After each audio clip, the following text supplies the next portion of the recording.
안녕하세요. 무명 아무개 목사입니다. 오늘은 사무엘상 1장 1절에서 8절까지 말씀으로 함께 나누겠습니다. 한나는 당시의 여성으로서 가장 큰 문제가 있었습니다. 오늘의 말씀을 보면 한나에게는 자녀가 없었던 것이죠. 좀 더 정확하게 말하자면 아들이 없었습니다. 유대인의 문화에서 자녀가 없거나 아들이 없는 경우는 저주받은 것으로 생각했습니다. 아브라함도 그러한 문제가 있었기 때문에 부와 명예와 군사력으로 말할 수 있는 권력까지 있었지만 하나님의 약속으로 하나님의 지시하신 땅으로 떠날 수밖에 없는 사람이었죠. 그만큼 당시 사회 문화에서 아들은 굉장히 중요한 문제였습니다. 한나도 자녀를 얻기 위해 부단히 노력했습니다. 그러나 뜻대로 되지 않았죠. 그 문제가 이어지게 되면서 한 가지 더 큰 문제였던 것은 엘가나의 또 다른 아내 브닌나와의 관계입니다. 물론 한나가 더 인정받는 아내였습니다. 엘가나가 제사를 드릴 때에 제물의 분깃을 한나에게 갑절을 주었다고 5절에 기록하고 있는데, 갑절이라고 하는 의미는 단순히 2배의 의미가 아니라 이스라엘 사회에서 장자의 권리를 뜻하는 표현입니다. 결국 한나와 브닌나 이 2명의 아내가 있었지만 엘가나가 인정하는 아내는 한나였던 거죠. 그럼에도 불구하고 브닌나 때문에 한나는 더욱더 마음 편히 살아갈 수 없었습니다. 아이를 낳지 못하는 한나를 브닌나가 괴롭혀 왔었고 한나는 그러한 상황 속에서 어찌할 수 없었습니다. 매년 제사를 드릴 때면 그러한 일들 때문에 더 힘들고 어려운 일을 당해야 됐고 한나는 그 문제와 아픔을 품고 살아갈 수밖에 없었습니다. 남편 엘가나는 한나여 어찌하여 울며 어찌하여 먹지 아니하며 어찌하여 그대의 마음이 슬프냐, 내가 그대에게 10 아들보다 낫지 아니하냐 하며 한나를 위로합니다.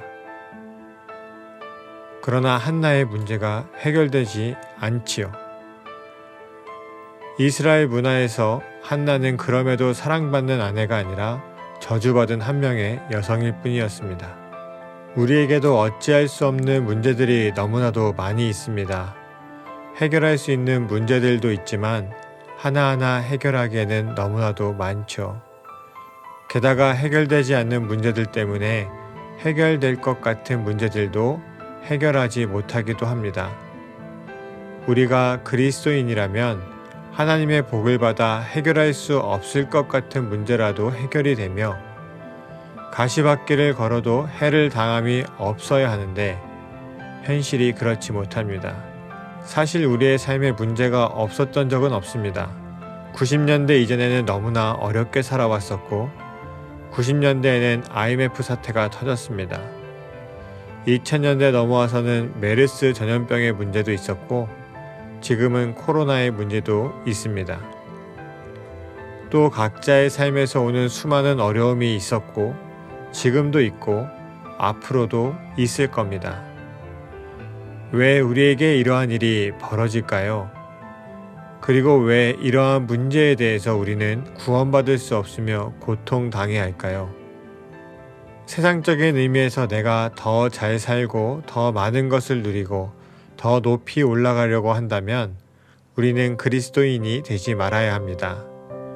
교회에 나오는 시간, 교회에 봉사하는 시간, 교회에 여러 활동을 할 시간에 인맥을 넓히기 위해 사람들을 만나고 돈을 버는 일을 하거나 자기 개발을 하는 것이 훨씬 더 빠르고 정확할 겁니다.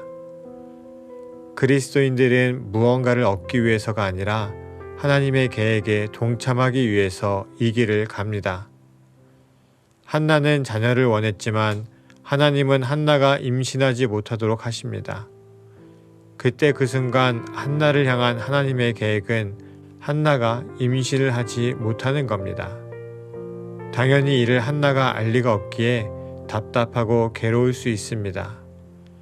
그리고 세상은 그러한 한나의 근심을 당연히 해결해 줄 수 없죠. 한나가 자녀로 그 가문에서 온전히 서기를 바란다면 최소한 자기의 첩을 엘가나에게 주어서 자녀를 얻게라도 했어야 그 당시 문화로 정상적인 모습일 겁니다. 하지만 하나는 그렇게 하지도 않습니다. 하나님의 계획이란 게 참 어렵습니다. 그 계획은 때로 우리에게 고난, 고통으로 다가오기도 합니다. 그럴 때 우리는 참으로 마음이 어렵습니다. 그러나 그리스도인이라면 하나님의 계획 아래 그리고 하나님의 이루심 안에 살아가고 있음을 믿어야 합니다. 그래서 우리는 어떠한 순간에도 포기하지 않는 것이고 하나님의 뜻을 이루기 위해 기도하며 하나님의 뜻을 구합니다. 오늘 하루도 힘들고 어려우셨나요? 내일의 삶의 소망을 품기 어려우신가요? 하나님을 믿는다고 하면서도 그저 좌절하지 않으려고 버티고만 있는 삶인가요? 여러분들은 그리스도인입니다. 이러한 순간에서 소망을 품으며 넘어지지 말아야 할 이유는 하나님께서 여러분들의 삶에 역사하시고 이끌어 가시기 때문입니다. 그래서 그리스도인들은 하나님을 만나기 위해서 기도하고 말씀을 가까이 해야 합니다. 그리고 세상을 살아가는 순간 모든 것에 귀 기울여 하나님께서 우리에게 하시는 말씀을 듣기 위해 나아가야 합니다. 무명 아무개 목사였습니다.